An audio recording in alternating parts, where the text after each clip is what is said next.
Baik, Assalamualaikum warahmatullahi wabarakatuh. Waalaikumsalam warahmatullahi wabarakatuh. Alhamdulillah kita sudah masuk ke sesi yang kedua. Bersama saya ada Sufatunisa. Tadi di sesi pertama kita panggil Miss Sufa. Dalam sesi yang kedua yaitu bagaimana nyaman untuk melakukan skripsi, untuk mengerjakan skripsi. Nah, ini kita ulik nanti. Ini judulnya skripsi Miss Sufa tentang efektivitas metode pembelajaran kewirausahaan dengan jarak jauh. Betul demikian ya? Ya, Oke. Miss Sufa, silakan diberikan pembukaan dulu tentang skripsinya. Orang dikenalkan dulu. Apa sih ngerjakan apa sih Miss Sufa ini? baik. Assalamualaikum warahmatullahi wabarakatuh. Jadi skripsi yang saya ambil ketika sidang kemarin itu, saya ambil judul tentang efektivitas metode efektuasi, design thinking, bisnis model kanvas untuk meningkatkan kualitas kewirausahaan para pekerja migran Indonesia dalam pembelajaran jarak jauh. Kayak gitu. Oke. Mungkin bisa diceritakan urgensinya atau pentingnya apa sih penelitian ini? Apa sih yang melatar belakangi kok Sufa ini mengambil judul tentang efektivitas sebuah metode untuk mempelajari kewirausahaan? Apalagi ini nanti ada kata-kata jarak jauhnya juga. Silakan dijelaskan. Ya, karena kalau dari judul ini kayak pentingnya kenapa saya mengambil judul ini mungkin dilatar belakangi dari awalnya itu karena ada corona atau COVID, dikenal dengan COVID-19. Jadi dari beberapa edaran, dari surat edaran yang dikeluarkan oleh pemerintah, diminta semua pembelajaran itu kalau bisa dilakukan secara virtual atau dengan pembelajaran jarak jauh.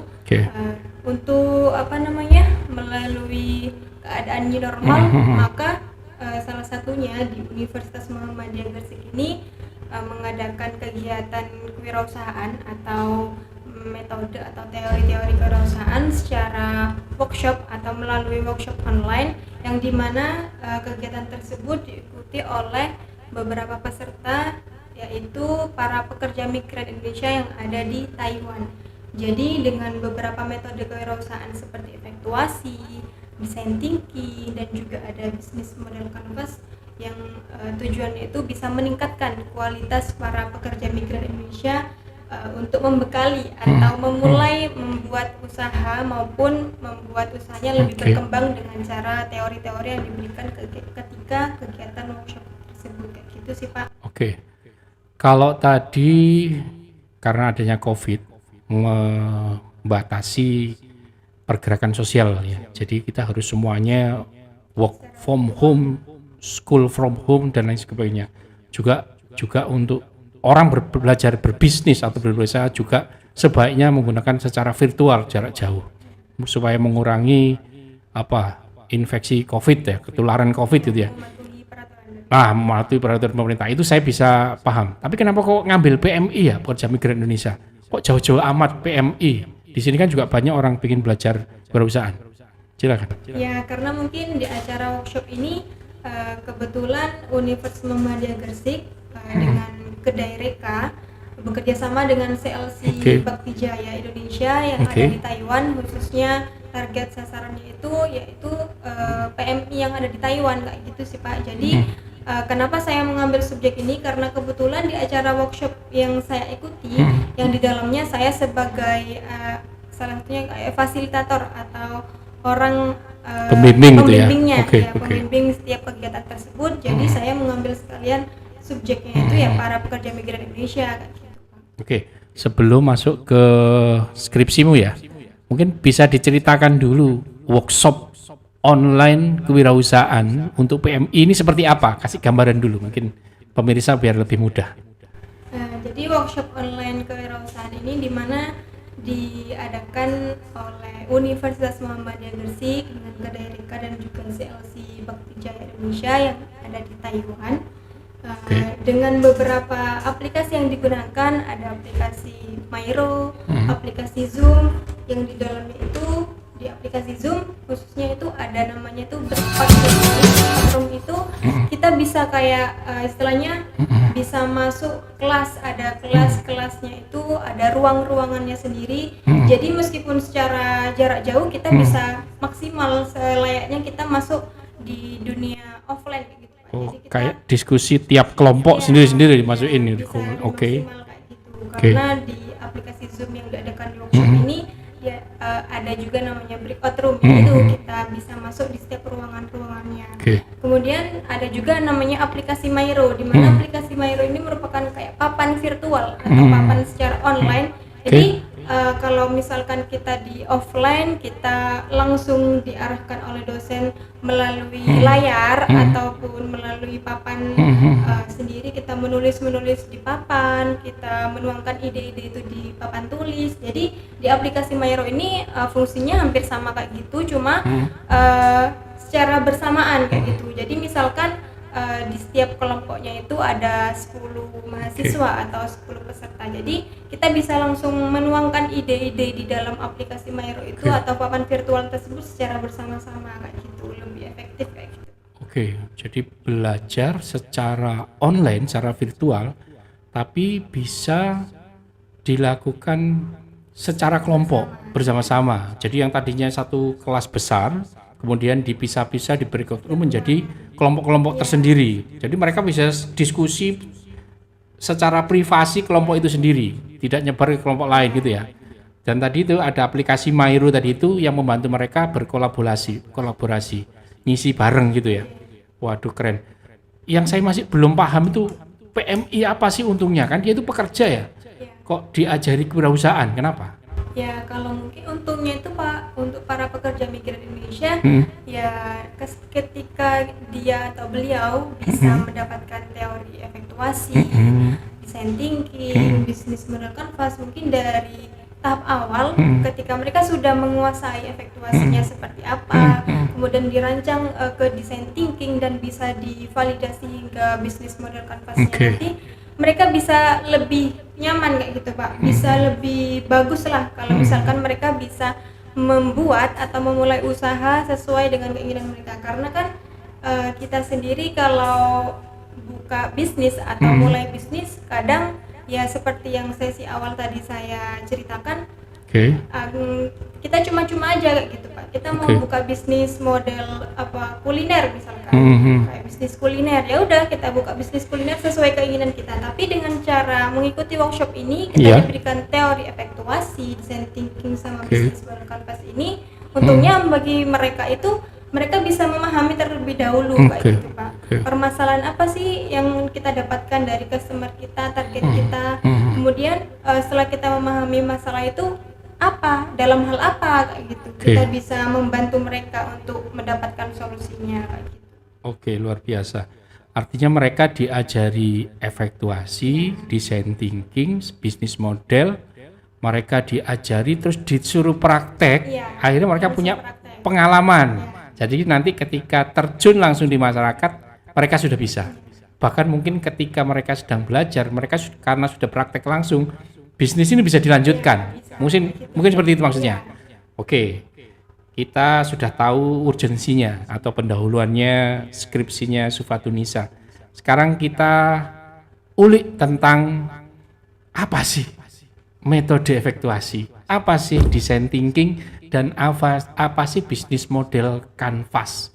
Jadi kalau di bab ini, bab 2 ini, mungkin bisa diceritakan apa sih itu kewirausahaan efektuasi atau effectuation entrepreneurship.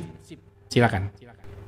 Baik, kalau teori dari efektuasi, apa sih efektuasi itu, apa sih design thinking, sama apa sih bisnis model canvas. Jadi efektuasi ini di acara workshop kita bisa memahami di teori efektuasi ini, khususnya kita bisa memulai usaha itu bukan hanya dengan modal, jadi bukan hanya dengan modal uang ataupun modal usaha yang lainnya. Jadi kita bisa memulai usaha dengan aset yang kita miliki. Jadi efektuasi ini bisa memahami apa sih aset kita di diri kita sendiri, bukan Oke. dari orang lain kayak gitu.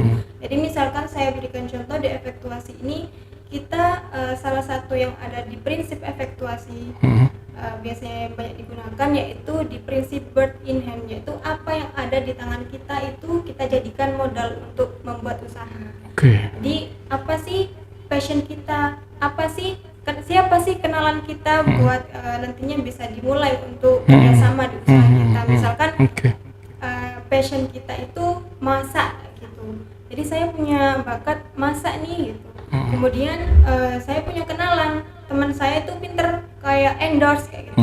Teman saya pinter kayak komunikasinya, dia pinter kayak marketingnya, pemasarannya. Jadi saya bisa kolaborasi sama dia kayak gitu. Oke. Jadi nggak semuanya itu dimulai dari modal. Oh saya nggak punya modal itu. Oke, Kalau oke. di prinsip efektuasi nggak ada.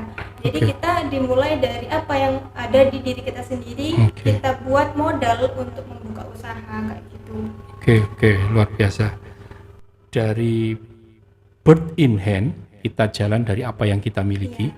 Kemudian kita tidak melulu harus dengan modal terlebih dahulu. Harus modal uang kayak gitu sih, Pak. Oke, kita punya human resource apa yang bisa kita gunakan, kita gunakan. Itu metode efektuasi. Kalau saya pernah baca, itu adalah 5 prinsip yang untuk pengambilan keputusan seorang pengusaha. Seperti itu ya? Oke, keren banget.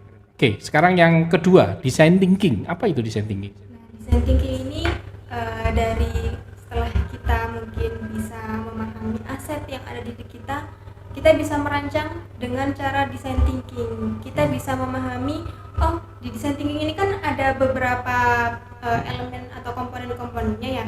Jadi mungkin yang pertama ada tahap customer segment, kemudian di design thinking ini kan mungkin yang pertama ada tahap empati, kemudian tahap menemukan atau define, ada ide, prototype, dan juga ada tahap testing.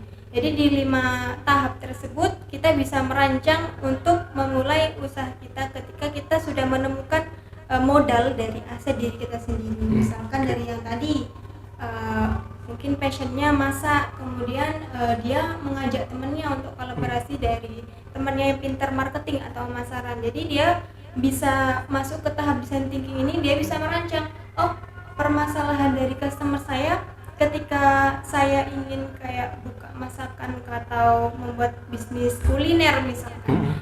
Jadi mereka cari target customernya atau sesuai permasalahan customernya itu ketika dia mau buka bisnis kuliner apa biasanya yang dipermasalahkan sama customernya, yang sering diinginkan kayak gitu. Kemudian setelah dia menemukan customernya, permasalahan dari customernya seperti apa, dia bisa menemukan atau sebelum ke solusi dia bisa membantu dalam hal apa gitu untuk menemukan solusi tersebut. Kemudian setelah itu dia bisa menemukan permasalahan-permasalahan setelah dia mewawancarai, misalkan di tahap define dia akan mewawancarai beberapa customernya agar lebih detail. Kemudian dia masukkan di tahap define itu, dikerucutkan. Jadi dia nantinya di tahap define bisa menemukan masalah apa sih yang layak untuk diselesaikan ketika masalah yang ditemukan oleh customer yang target sasaran saya kayak gitu. Kemudian setelah mereka menemukan masalahnya, mereka bisa membantu dalam hal apa, bagaimana mereka bisa membantu kayak permasalahan customer tersebut. Nah setelah itu di tahap selanjutnya itu ada tahap ide. Jadi di tahap ide itu di acara workshop ini kita diajarkan untuk membuat crazy egg, beberapa 8 ide gila gitu kan istilahnya. 8 ide gila ini yang dituangkan di kertas. Jadi ada 8 ide sesuai apa yang mereka ketahui di Google misalkan. Kenapa sih kita arahkan mencari di Google terlebih dahulu? Kenapa nggak harus mengarang sendiri kayak gitu? Jadi tujuannya mungkin biar kita itu melihat ide yang sebelumnya sudah ada. Jadi ketika kita membuat ide yang sudah ada di pikiran kita tanpa kita melihat yang sebelumnya, mungkin takutnya kan itu ada kesamaan kayak gitu. Ide yang sebelumnya dilakukan itu kita buat lagi, kita ulang lagi kayak gitu. Jadi peserta diarahkan untuk mencari beberapa ide itu melalui Google. Kemudian setelah itu kita tuangkan, peserta tersebut akan menuangkan ke beberapa kanvas yang 8 ide gila tersebut. Nah, setelah itu maka di 8 ide gila itu akan dikerucutkan kembali, akan dipilih salah satu ide yang terbaik dari beberapa ide-ide yang sudah ditemukan. Nah, dari salah satu ide yang terbaik tersebut kita akan masukkan ke dalam tahap prototipe, di mana tahap prototipe ini akan dibentuk kayak aslinya sesuai dari rancangan ide-ide yang sudah kita jelaskan sampai acara detail hingga bagaimana ke tangan customer itu seperti apa, tahap-tahapannya seperti apa, kita gambarkan melalui prototipe. Nah, di workshop ini prototipenya peserta menggunakan prototipe melalui via online seperti Instagram, dan juga ada WhatsApp, ada Facebook, dan e-commerce yang lainnya. Jadi setelah dibentuk dalam prototipe, maka customer kita akan mengetahui, oh, dari permasalahan yang ditemukan seperti wawancara kemarin bisa terbentuklah hasil yang seperti di prototipe yang kita buat seperti itu. Nah, setelah tahap prototipe kita tunjukkan lagi ke customer kita, tujuannya itu biar biar ada feedback. Ini loh hasilnya kemarin ketika saya minta dari solusi apa sih yang akan diinginkan oleh customer kita ketika saya ingin membuka usaha kuliner apa yang mereka inginkan, kayak gitu. Nah, setelah kita mengetahui dari feedback mereka, kita bisa memperbaiki kembali. Jadi belum semua ke tahap prototipe kita langsung bisa menjual produk tersebut. Jadi kita harus bisa interview kembali ke customer, ini hasilnya seperti ini, cocok nggak? Maksudnya sudah layak nggak kita buktikan ke customer yang lain? Kita launching sudah layak nggak? Gitu. Jadi nggak semua hasil yang sudah kita tuangkan di prototipe bisa mendapatkan hasil yang positif ketika kita interview kembali ke customer. Nah, setelah semua yang diperbaiki ulang, kita sesuaikan dengan keinginan customer, perbaikan sudah kita perbaiki sebelumnya, maka kita bisa membuat atau melaunching gitu. Kita bisa membuktikan produknya itu seperti ini, kita bisa langsung menerjunkan ke target sasaran kita seperti itu sih Pak kalau di design thinking. Jadi bisa lebih detail kayak gitu. Detail sekali ya. Design thinking ini saya dari penjelasan tadi kok sangat dekat dengan customer ya. Perlu keterlibatan yang erat sekali dengan customer. Kenapa sih kok perlu seperti itu untuk mendesain sebuah produk? Karena di design thinking itu kita kenapa sih harus kayak dekatnya sama customer? Karena yang dijual kita itu, yang akan kita launching atau kita buktikan di produk kita itu ya sesuai kebutuhan customer, sesuai keinginan mereka. Jadi misalkan kalau kita buka bisnisnya itu hanya keinginan kita saja, berarti bukan sasarannya itu bukan ke customer gitu. Jadi sasarannya hanya untuk diri kita sendiri. Kenapa kita harus lebih mendalam ke customer? Ya biar mereka tahu, oh mereka langsung ketika kita sudah buka usaha tersebut, ya otomatis sasaran mereka ya kita, sasaran mereka langsung ke kita gitu. Oh ini kemarin sudah dites sesuai keinginan saya, harapannya sudah di toko ini, semuanya sudah real pitch atau sesuai gambar-gambarnya sudah ada di toko ini yang sesuai saya inginkan. Jadi di awal kita belum punya gambaran produk atau solusi apa yang akan kita buat berarti ya. Jadi beda dengan sistem-sistem yang lain yang mengharuskan kamu punya apa dulu nih yang mau dijual. Harus dari kita sendiri kalau Tapi kalau design thinking kita bisa mendapatkan solusi itu dari customer langsung. Melibatkan customer, empati tadi itu saya dengar, kemudian diajak ngomong, ada interview, wawancara, ada pengamatan gitu ya. Sehingga tahu kamu punya masalah apa sih? Begitu ada masalah tadi itu solusinya ini loh. Terus cari ide gila tadi, crazy eight tadi itu ya. Apa sih yang paling sesuai? Begitu nanti dipilih ide solusinya, kembalikan lagi ke customer untuk dicek. Interview kembali. Apakah ini sudah sesuai atau belum? Gitu ya? Oh, kayak ribet banget gitu ya. Ya, karena mungkin kan Pak itu hasilnya mungkin ribetnya di awal kayak gitu. Jadi enaknya kan nanti kita enaknya di akhir ketika kita sudah buka, kita sudah berusaha, kita bisa merasakan oh kayak gini ya. Jadi kita nggak bisa kayak memperbaiki ketika kita sudah buka kayak gitu. Mungkin ini sebagai jawaban ya, kenapa kok sekarang ini banyak orang berbisnis namun sering gagal. Iya. Sudah terlanjur kulaan, banyak disampaikan, kok nggak ada yang mau beli. Ternyata bukan targetnya mungkin. Oke, bukan target marketnya, tidak mau, bukan kebutuhannya dan lain sebagainya. Oh, makanya kita perlu ribet di awal supaya nanti ke depannya enak, bisnis kita lancar. Oke, kita udah paham efektuasi, design thinking. Yang terakhir apa tadi itu? Bisnis model canvas. Apa itu? Ini makanan apa lagi? Bisnis model canvas setelah kita tahu bagaimana kayak desainnya ketika kita membuka bisnis hingga ada wujudnya gitu. Jadi wujudnya nggak sesuai meskipun itu offline maupun wujudnya online seperti di Instagram tersebut. Tahap selanjutnya kita bisa menggunakan bisnis model canvas. Jadi bisnis model canvas itu kita mempunyai kayak 9 elemen di mana ada kotak-kotak atau kanvas-kanvas sendiri, yaitu ada customer kita itu siapa, customer segmen kita siapa, value proposition-nya siapa, produk yang akan di launching sama customer itu kita masukkan di value tersebut, kemudian channel kita itu siapa, kemudian ke aktivitas siapa, hingga ke tahap struktur cost. Cost strukturnya itu seperti apa? Kita bahas di bisnis model canvas. Jadi misalkan kita sudah tahu nih bisnis kita, misalkan solusi akhirnya jajan kuliner A, misalkan jajan kuliner A, kita masukkan, customer kita itu seperti apa, kita masukkan di bisnis model canvas. Jadi sudah tersusun kayak gitu Pak. Jadi sudah tersusun dengan baik.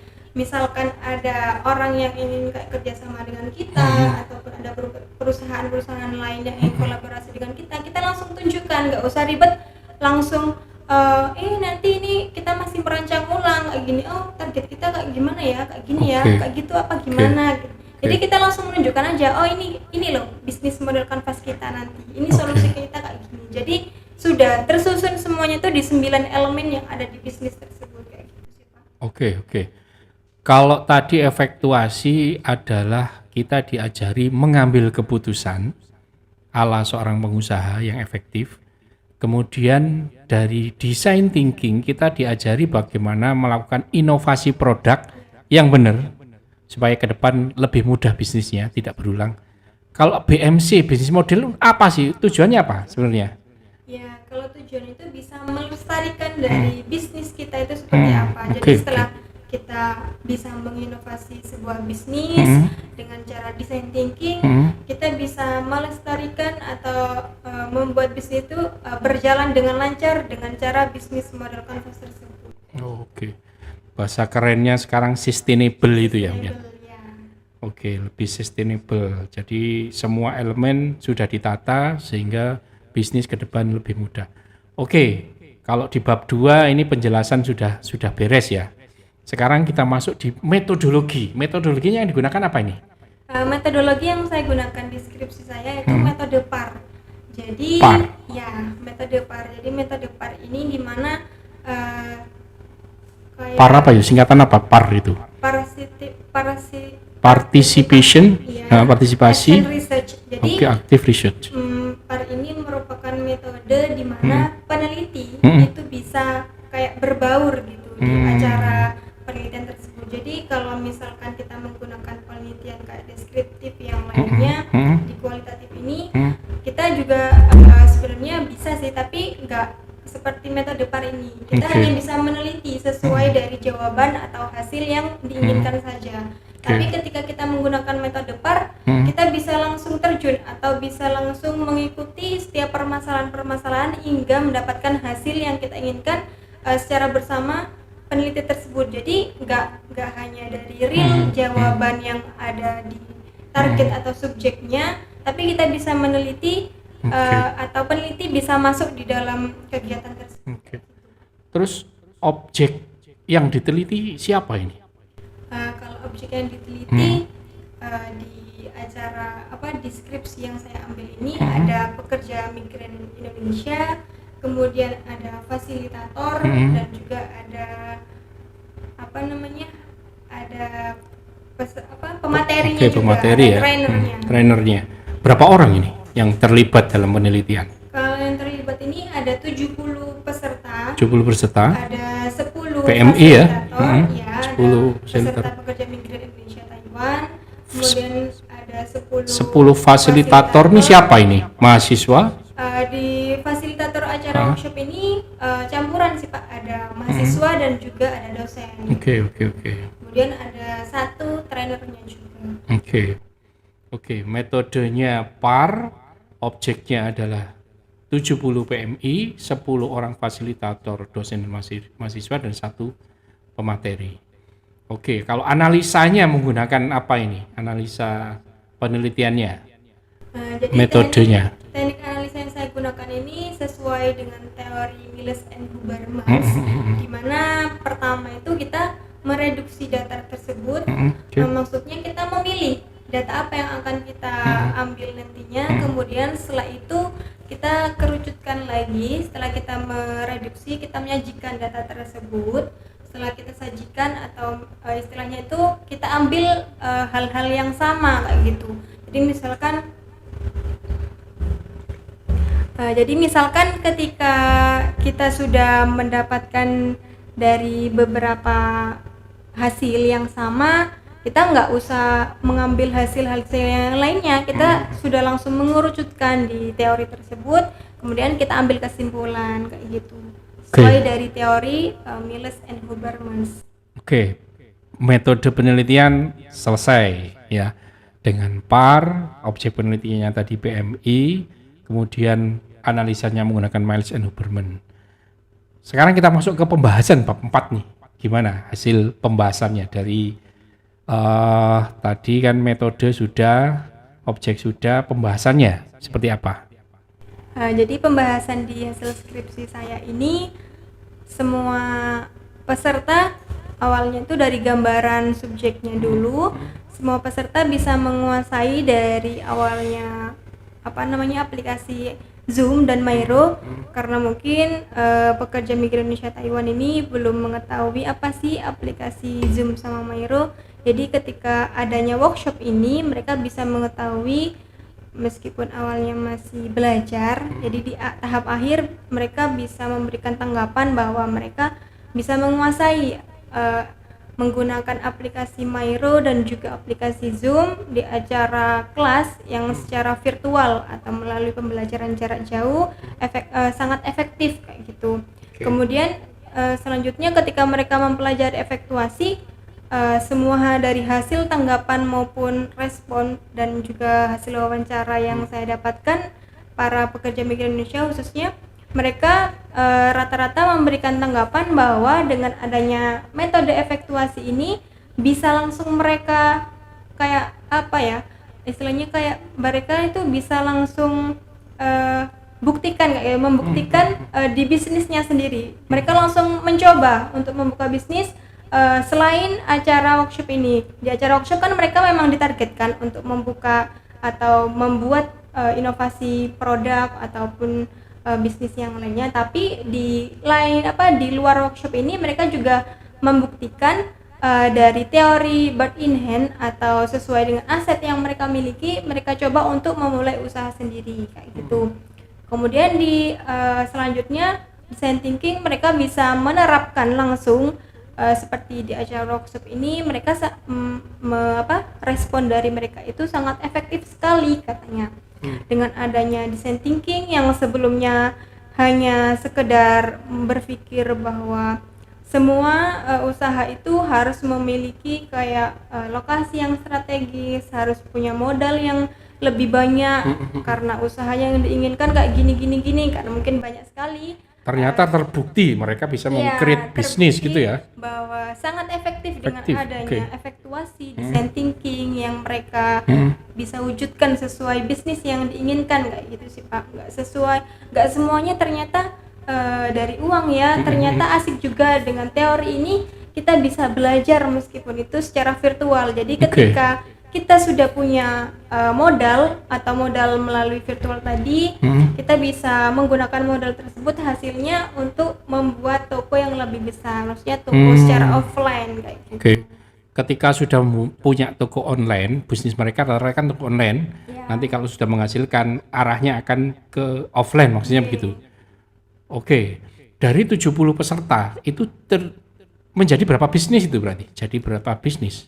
Jadi 70 peserta itu kita dibagi menjadi 7 kelompok. 7 kelompok. Gitu. Jadi Oke. 7 kelompok itu terdiri dari setiap kelompok itu terdiri dari 10 orang. 10 peserta kayak gitu. 7 bisnis, 7 kelompok, dan masing-masing kelompok membuat satu bisnis. Iya. Berarti tercipta 7 bisnis. 7 bisnis. 7 inovasi produk dan 7 bisnis model. Wah, ini luar biasa. Dan benar-benar bisa diaplikasikan ya. Oke. Waduh. Diaplikasikan. Itu hasil penelitiannya. Oke, kemudian kita masuk ke kesimpulan. Nah, ini yang paling penting. Mungkin bisa diceritakan dulu apa permasalahan dan apa kesimpulan. Silakan. Mungkin yang pertama dari permasalahan yang saya ambil di skripsi saya. Jadi banyak sekali, yaitu khususnya para pekerja migran Indonesia yang ketika mereka bekerja di sana, mereka tidak diizinkan untuk membuka usaha sendiri, dan juga karena tempatnya mungkin yang belum strategis, dan mereka mungkin di sana juga banyak peraturan-peraturan yang membuat mereka terhambat untuk membuka usaha sampingan dan sebagainya. Jadi dengan beberapa bantuan dari kegiatan workshop, dengan adanya teori efektuasi, design thinking, dan bisnis model canvas ini, mereka sangat terbantu sekali. Mereka sangat kayak bersyukur gitulah, bisa memulai usaha. Oh ternyata meskipun kita nggak punya toko, kita nggak harus memulai usaha langsung punya store-nya, langsung strateginya, lokasinya yang strategis kayak gitu, ternyata bisa langsung secara virtual itu bisa kayak gitu. Jadi mereka wujudkan Online maksudnya ya secara online. Jadi mereka mewujudkan beberapa inovasi bisnisnya itu secara online. Di acara workshop ini terutama mereka bisa menghasilkan hasil yang efektif kayak gitu. Kemudian hasilnya itu mereka bisa menguasai dan langsung bisa mempraktekkan 5 prinsip efektuasi, 5 prinsip design thinking, dan 9 dari komponen-komponen bisnis model canvas dengan efektif dan bisa dijalankan langsung ketika kayak di tahap adanya workshop online ini hingga ke tahap akhir langsung bisa terwujud kayak gitu sesuai yang mereka inginkan kayak gitu. Oke, luar biasa. Berapa lama sih workshop online ini? Workshop online diadakan selama 16 pertemuan. 16 pertemuan. Sekitar 2 bulan kayak gitu. 2 bulan. Dalam 2 bulan 70 orang ini bisa membuat inovasi produk dan bisa mendefinisikan 9 elemen bisnis model yang sudah divalidasi katanya, sudah dicek juga. Gimana sih divalidasi, maksudnya gimana?